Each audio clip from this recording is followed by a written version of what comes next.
Okay, so hey, Saint Timothy folks, this is Pastor Parker. Good to see you today. With me this morning as a special guest, Shelly Webb from Sharing House. Say hey to everyone, Shelly. Hey, everybody.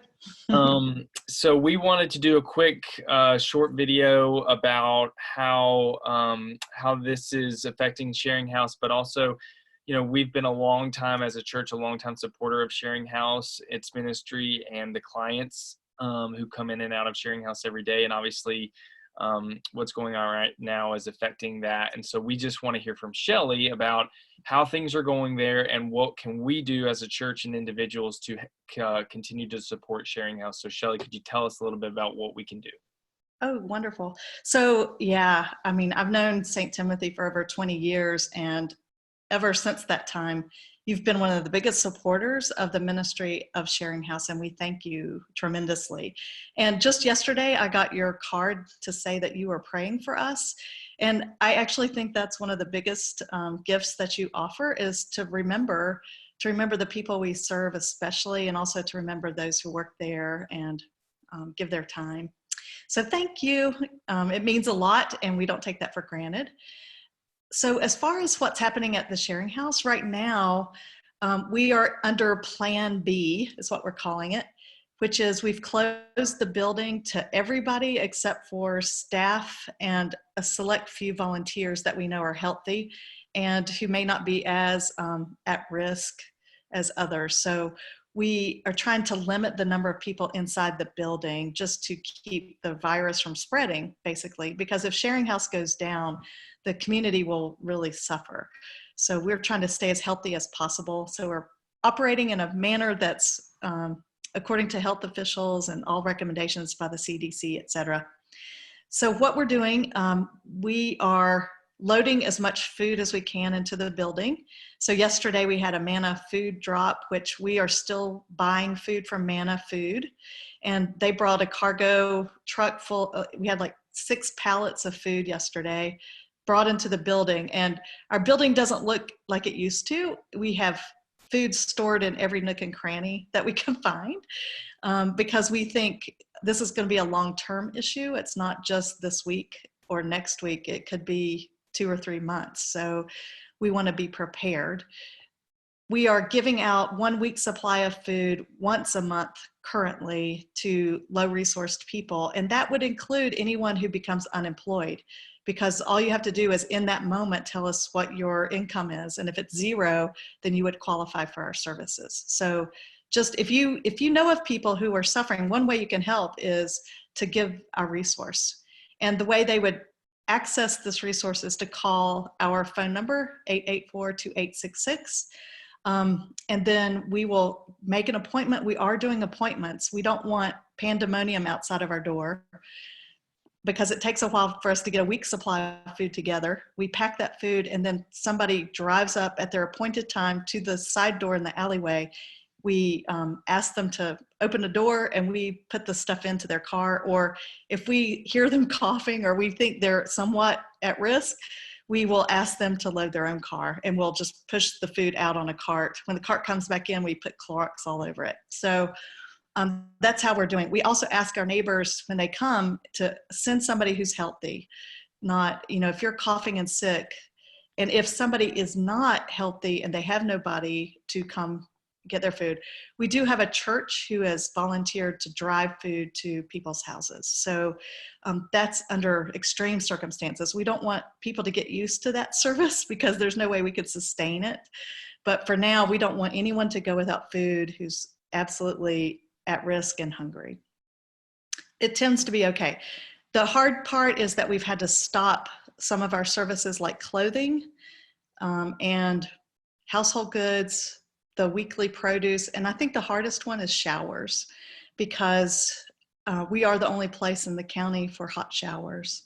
And we know that our people living in the forest and people who just don't have running water are really hurting to find places to get clean. But we can't risk having people in the building.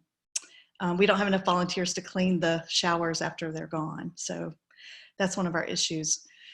Let's see, how can you best help? That was the question, right, Parker? Yeah.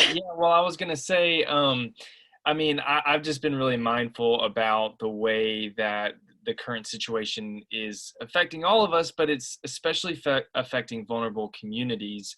And of course, that's people with health conditions or immunocompromised, but it's also people who, on a regular daily basis, struggle to get resources and food and showers and clothing. So I just want to be mindful of that. I don't have an issue running to the grocery store and getting food for me and my family or a few others, but there's a lot of people who don't have the ability to go to the grocery store on a regular basis. So obviously, I know we can still send you checks, financial donations, but how else can we continue to help and support Sharing House? Right. So basically, I think you hit the nail on the head, is to think of yourself as part of this big moving community blob and to think about the things that you can do to help the risk factor. So stay home. That would be one great way to help. Only go out when you absolutely need to. You can go walk, enjoy the nature. Don't forget that spring is happening.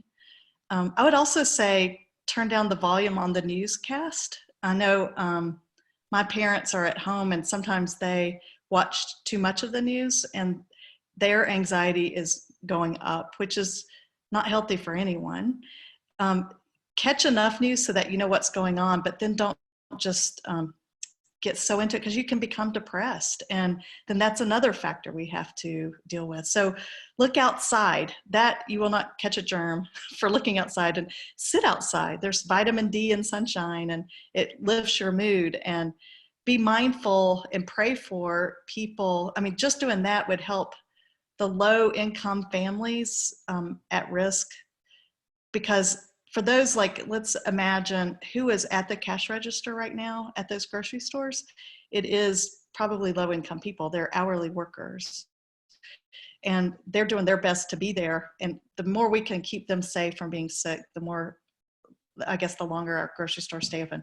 So yeah, you can always send checks to P.O. Box 958, Brevard, North Carolina, or go online. It's www.sharinghouse.org.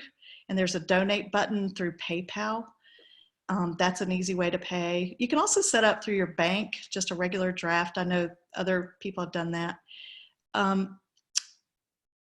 If you want to bring by food, you can. I don't think there's a huge risk factor. If you just want to point us to the door, we can open your door and take it out of the back of your car door or whatever.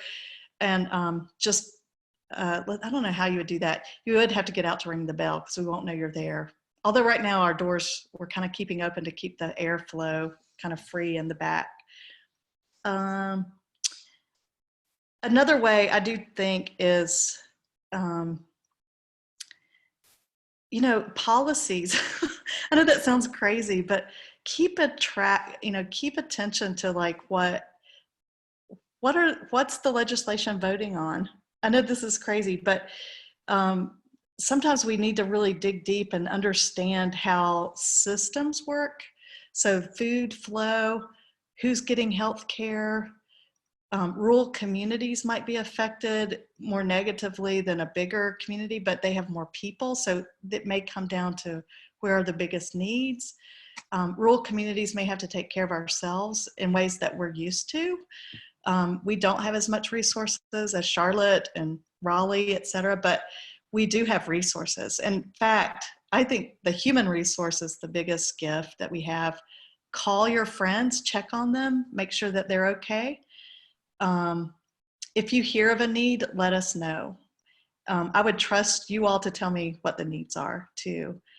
People have a hard time asking for help even in crisis, or they don't know where to go. Here's another number for you. It's 211. So if you have a question like, I don't know where to go to get this resource, like my car is broken down, and anyone could call 211 for information about social services help. So you can pass that word along. Like, my dog needs, emergency care. What do I do?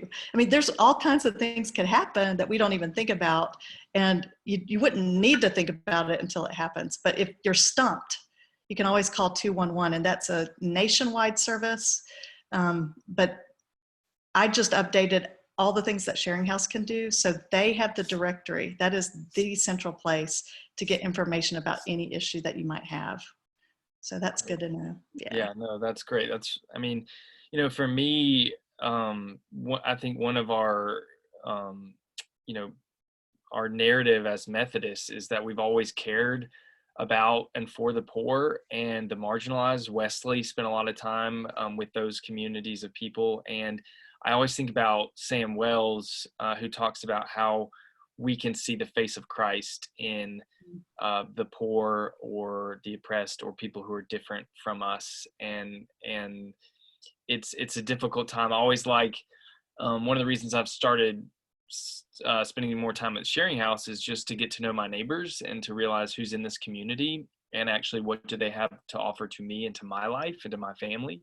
What gifts can I receive from them? And so we really appreciate your time just hearing about how we can continue to care for our neighbors. And I'd encourage all the St. Timothy folks to keep Sharing House and Shelley and everyone in your prayers, and everyone in our community who's affected by this, especially the vulnerable population. So Shelley, thanks for your time, and we'll look forward to, we'll post this on our Facebook page so everybody can see it. So. Sounds great. Thank you. All right. Bye-bye. Yeah.